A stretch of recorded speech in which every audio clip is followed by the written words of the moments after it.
Hello there. As you can see, I'm in the hotel and I had some spare time, so I was thinking that maybe I'll do analysis of some of my games here from the hotel in Garesnica. So I'm starting with round one, and just before I get into game, I want to share some some background of my state of mind when I was sitting at the board.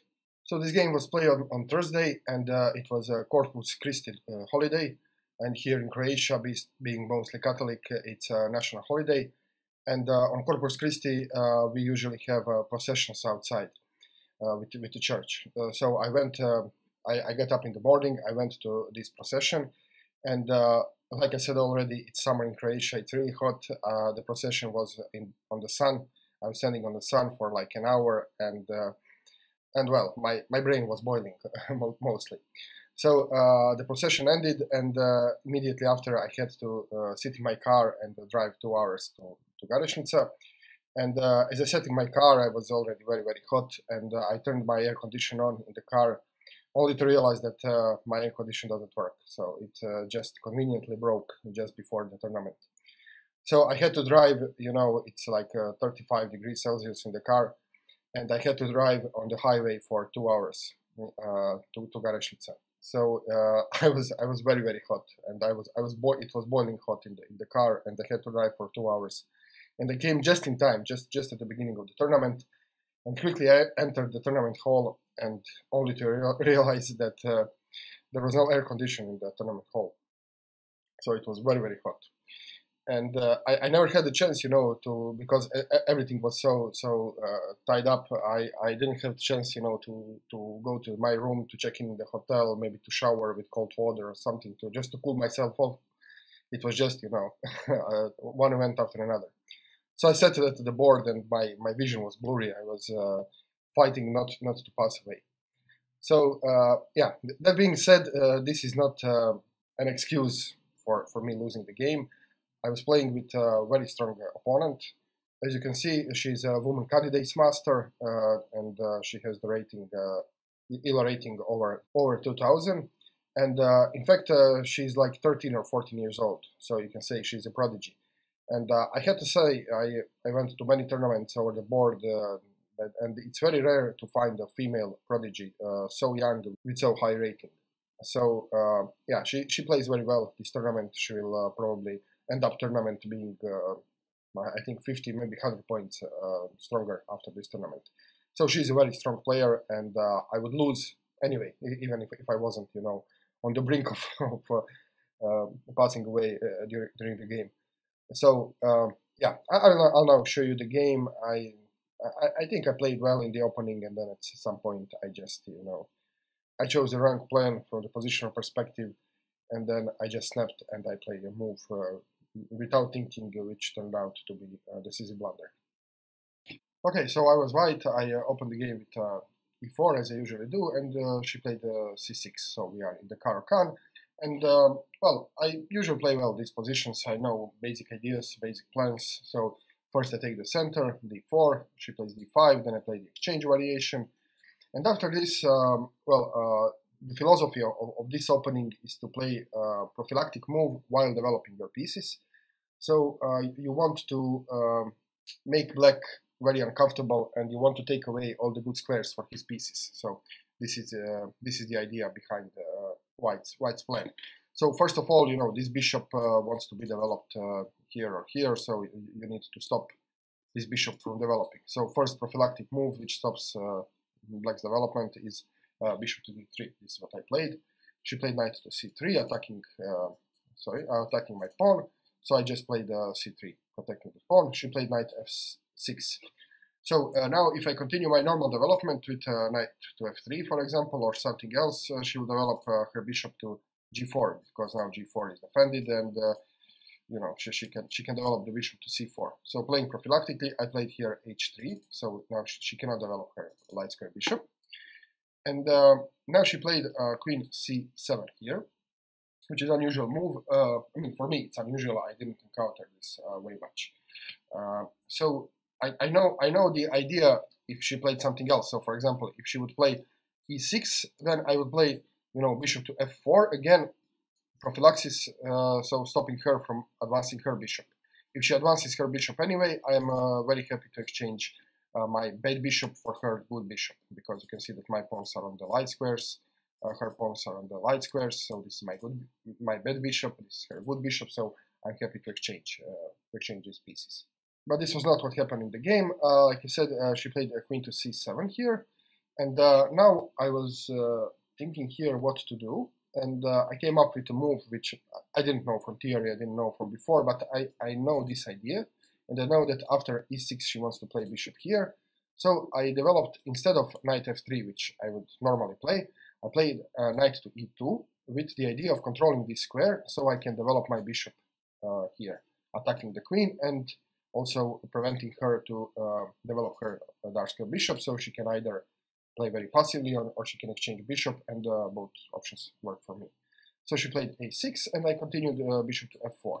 And now, like I said, she can either exchange bishops, which is fine with me, or she can just play passively bishop to e7, which is also fine with me.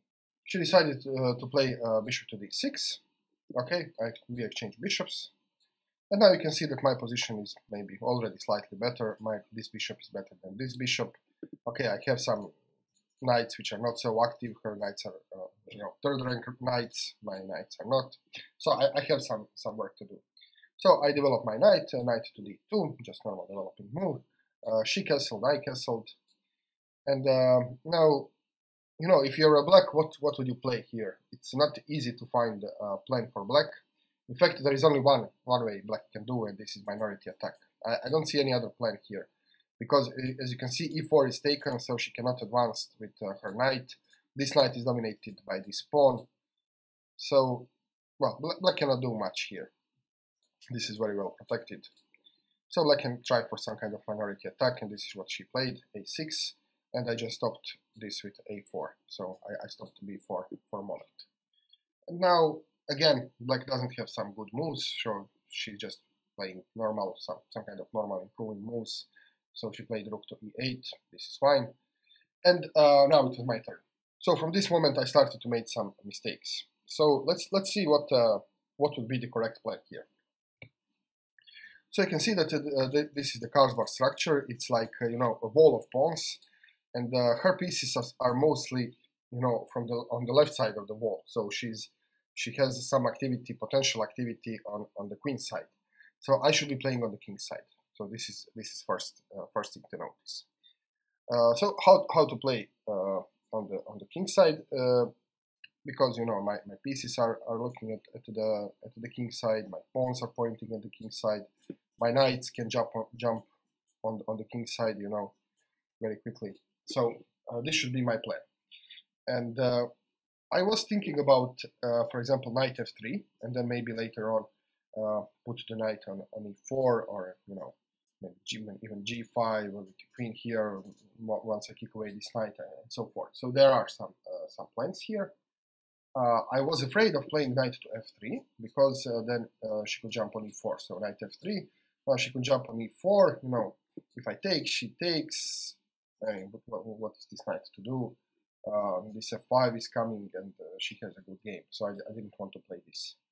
But I could first, and the best move here, which I realized after the analysis, the best move was knight to g3. So consistent with the play of playing on the king side, and also knight to g3 would stop this knight coming to e4, and then after this move I could play knight to f3, and now transferring my pieces to the king side, maybe playing for knight e4, maybe playing for knight g5, maybe thinking about maybe even knight h5, challenging this defender, and then start pawn storming and so on.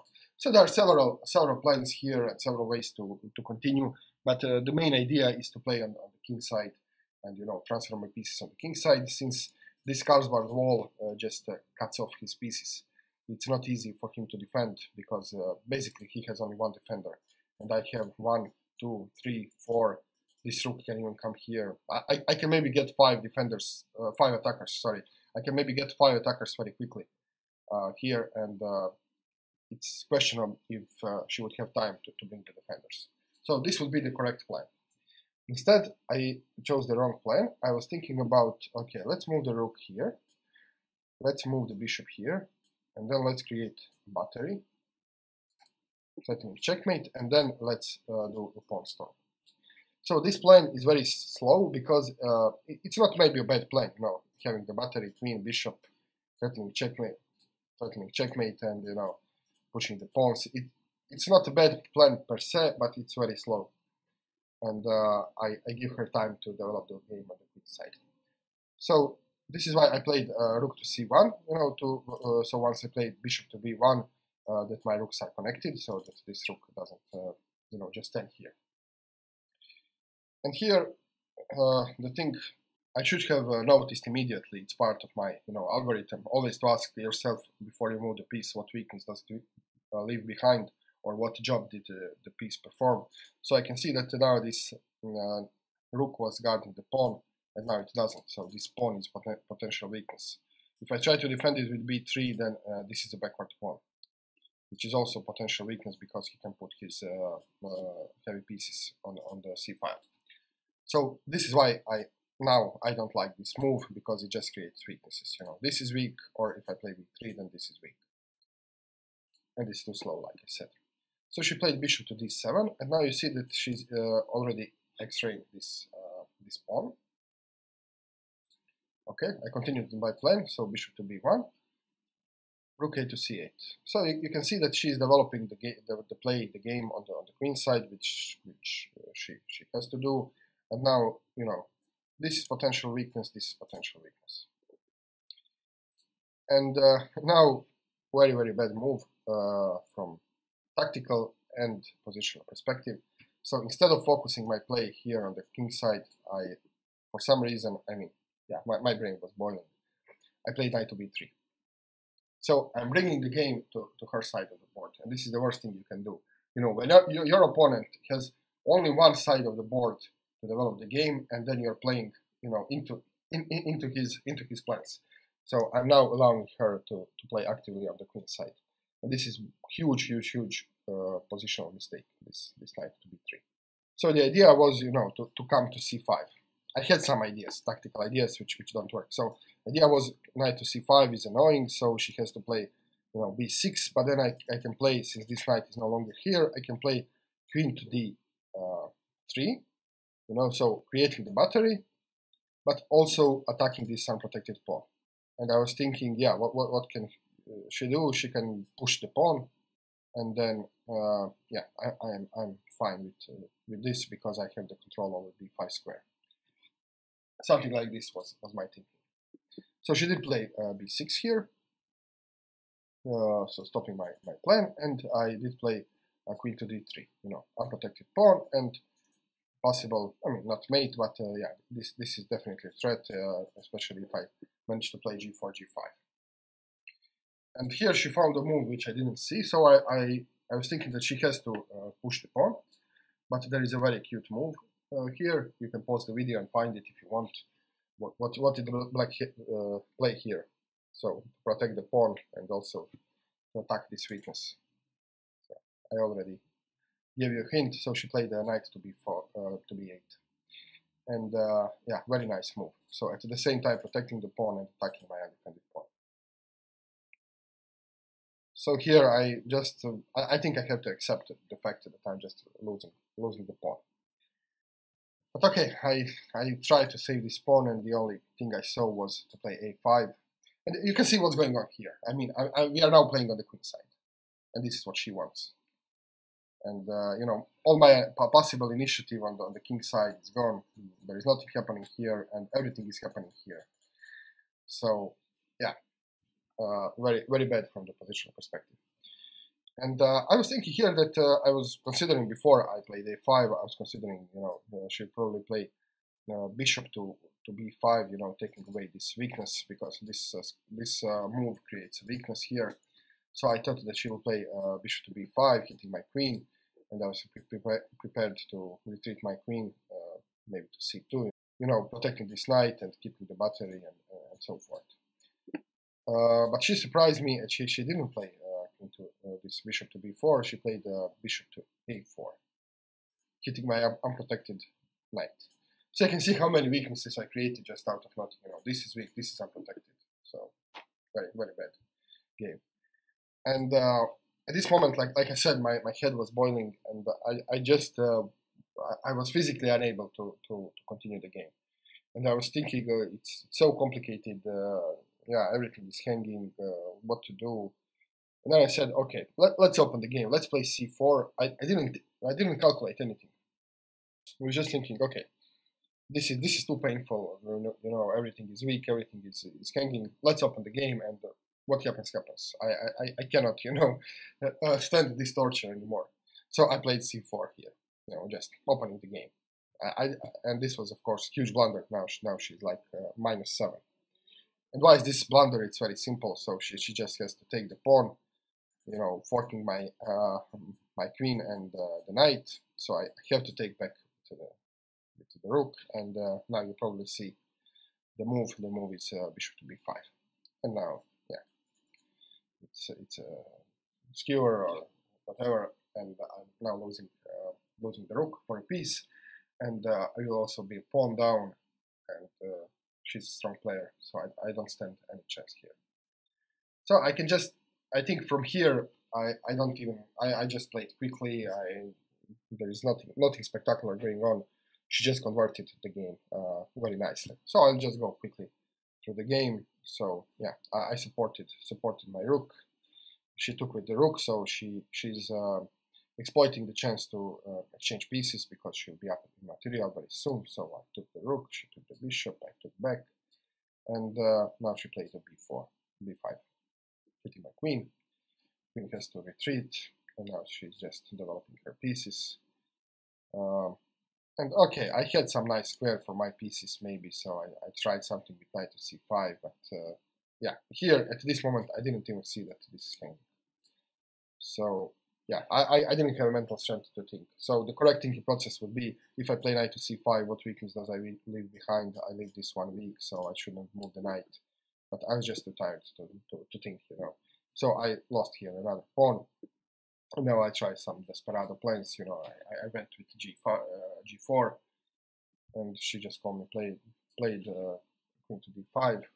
You know, now she's threatening to come with knight here or here. So there are some threats and some possibilities here, especially regarding the c4 square. She could force the exchange of queens. I don't want the exchange of queens, because as long as I have the queen on the board, there is some, you know, chance of maybe getting the perpetual check. So actually here I found a very nice move, b3, you know, controlling c4 square forever, and also this pawn is protected enough, and I can even add another protector if I want. So this b3 is actually a very nice move. And now she just decided to open the game and you know, just to go full in. So she played e5, which computer thinks is a blunder. She's giving away some of her advantage, but it's perfectly fine move. I mean, the pressure now is just too big. So e5, I was thinking, okay, great, maybe I can now, because you can see that this battery is here all the time. So if I manage to play g5, you know, hitting the knight, she has to move the knight, I can maybe take and hope for some perpetual. But yeah, you know, so this is why I played g5 here. But she just played e4, and yeah, now my battery is gone. And not only that, I was calculating, when I was calculating this g5, I was thinking that maybe I could even win a piece back, because if she plays here, then I can attack this undefended knight, and then both of her knights would be attacked, and she would lose a piece.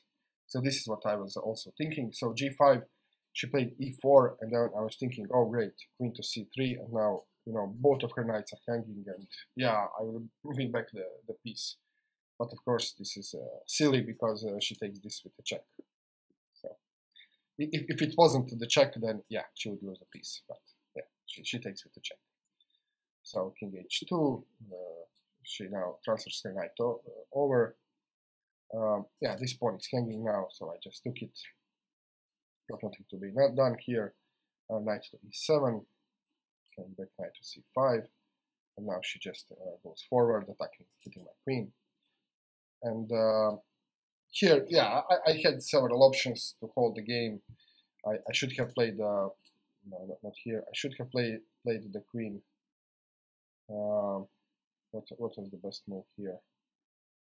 Probably g3, or even something like d2 or something. I had or even queen to d1. I had to have my queen here for the defense if I was hoping for anything. But instead I made a complete blunder, complete silly move. Not obvious blunder, but silly move. So I put my queen out of the play. I played queen to a5, hoping to win another pawn, and maybe this pawn would be something someday, but it's just impossible. So she played e3, and you can notice that now my queen is out of the game. So now I realized, okay, my queen is out of the game, I need to bring her back. She took the pawn, I took back, and then she played queen to d2, pinning my knight. This queen is unprotected, this knight cannot move. So nothing much to do here. So yeah, maybe queen to g2, trying to remove the knight, defending the queen, but it's over. So I played bishop to d3, protecting the knight. And now she played knight c3, piling up on this pinned knight. There is no way I can protect it. And then I just played just one silly move and resigned the game. Yeah. Okay, so this was the game. Like I said, the opponent was very strong, and I probably lost. Not probably. It's almost certain that I will lost, even if if I had air condition and if I had all conditions ideal, I would probably lost anyway. But yeah. So this was the end of the first round. After this, I just went to the hotel. I recorded this short greeting video, and I went to bed. And the day after, I played second round. So I'll show you this in the next video. So stay tuned. Cheers.